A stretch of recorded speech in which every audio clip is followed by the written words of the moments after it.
Good evening, ma'am, and good evening to all our viewers. Welcome. By the way, let me introduce myself. So, I am your co-host for today. My name is Brenda E. Anyosa. And for this video, we will discuss or we will talk about the introduction to Philippine criminal justice system. Without further ado, so let's start it. So, introduction to Philippine criminal justice system.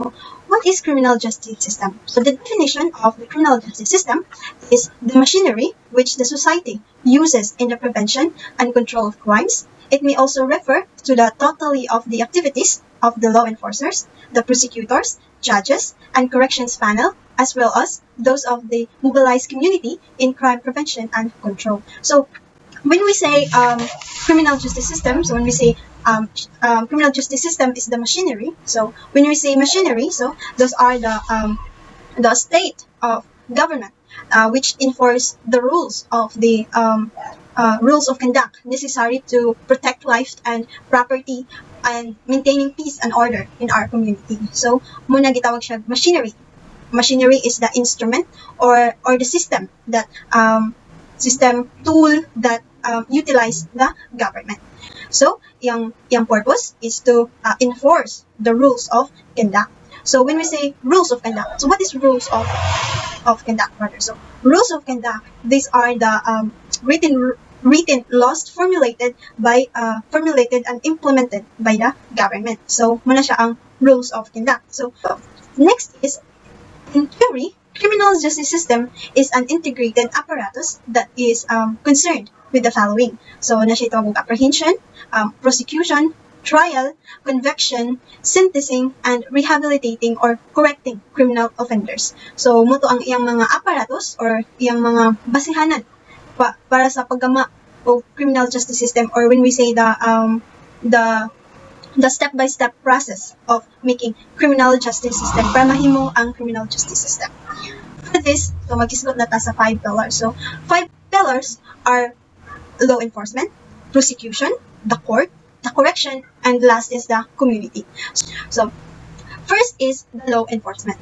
So, ang ilang duty. So, by the way, ang law enforcement is ang sulod sa law enforcement, so nag-involve na siya sa mga PNP or Philippine National Police o NBI, so National Bureau of Investigation. So muna ang sulod sa law enforcement. So unsa may duty or unsa may buhaton sa law enforcement? So ang ilahang buhaton is to investigate the crime which may take the form of surveillance and observation of the suspect. So when they investigate, so sila ilang imbestigahan ang usa ka crime scene aron ma-determine nila o kinsa ang suspect. When we say law enforcement, so those are the initiator of action or prime mover. So it's because law enforcer is the first of the pillars. So first pillars, or what we call as first step in the administration of Philippine criminal justice. So tanang decision or tanang actions nga buhaton sa law enforcement essentially control or dominant the activities or functions of other pillars. So, ang buhaton sa law enforcement or mga actions or mga decision na buhaton sa law enforcement is magdepende sa uban nga pillars. So, muna siya ang law enforcement. So, next pillar is prosecution. So, the definition of prosecution is to determination of legality of the action of the law enforcer. Like what I said earlier, na ang tanang buhaton or tanang what we call this decision sa law enforcer is magdepende sa uban nga pillar. So, prosecution is sila may mga mangita og mga probable cause. Sila mo ay when we say probable cause, muna ang mga existence facts and circumstances na nagpamatuod na kana ba siya is guilty or not guilty, if kana siya ba innocent or dili innocent. So nagbase sa mga gi-present na mga evidence sa law enforcement. Next third pillars is court. So when we say court, so the definition of court is an organ of the government belonging to the judicial department whose function is the application of the laws to controversies brought before it and public for administration of the justice. So, when we say court, so court ana na diha maghusga ang isa ka case. So, ang purpose of court is to is to solve the problem or resolve the controversies between two parties. So muna ang purpose of court. At is also judicial determination of the guilt or innocence of the accused is under consideration. So the next pillar, fourth pillar is the penal or correctional process. Kaning correction process or correctional process. So, ang ilang purpose is to custody over the person, ilang bantayan ang isa ka convicted person, supervise the offender, and also rehabilitate, to give proper rehabilitation programs to the convicted offenders. So, sila may maghatag og service sa isa ka convicted person. So, and then sa kaning process, sa correctional process, so ana na sad ma-determine nato kung si penal or penalty. So ana na to ma-determine og pila, how much or how many years iyang penalty or iyang akusahan siya for example 6 years in prison or life. Hantod-hantod na yun yung pagkuan sa prison. Or naa siya itagaan siya og kanang time or i-rehabilitate siya. Then after rehabilitation, you have a process na pwede na siya mabalik sa community. So, excuse me. Muna siya ang purpose or muna mga buhaton sa correctional process. Next of the pillars is community.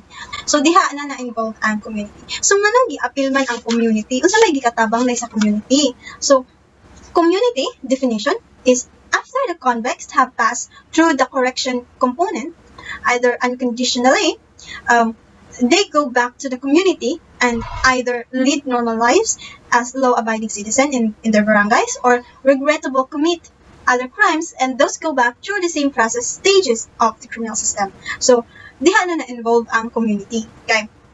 Diha na to makita ang citizen assistance. So, naa diha ang public trust or community trust, which is important.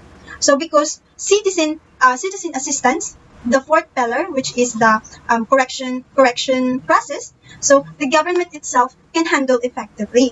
So if musugot ang community na ang katong gikan nga gi-rehabilitate sa sa corrections na sila gi-rehab, like for example isa ka convicted person, then if musugot ang community na pabalikon siya, so pabalikon din if this convicted person commit again crimes. So, mubalik yapan siya sa process. So, mubalik yapan siya sa process sa criminal justice system, which is the law enforcement, the prosecution, the court, muna to ang the corrections. So, mubalik siya sa uno. Then, rehabilitate, and then, if mabag-o na siya, so balik siya sa community. So, inga na lang ang process sa criminal justice system.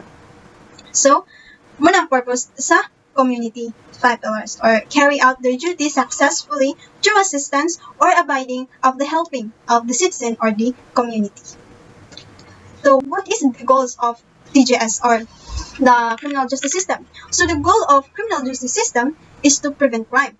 Yeah, prevent crime. Sila may mag-prevent sa crime, protect members of the society against crime. So, sila ay mag-maintain sa peace and order, and sila may mag-suppression of the criminality, review the legality of existing rules and regulation, rehabilitation and reformation of offenders. So, muna siyang mga goals sa CJC, which is very important. So, next is muna ang na-involved sa party, parties. If naka sa court, if mag-present ng mga cases. So, first is accused. So, when you see accused, muna siya ang parties sa mga criminal. And then, when you see the victim or complainant, so, muna siya ang parties, lahi nga party sa ni complain. So, and then people of the Philippines, sa actual offended party. So, mo to siya ang na-involve sa isa ka system sa mga parties if mag-criminal case na sila, if mag-present na og mga evidences. So, that's all for my own idea or own understanding about the introduction of the Philippine criminal justice system.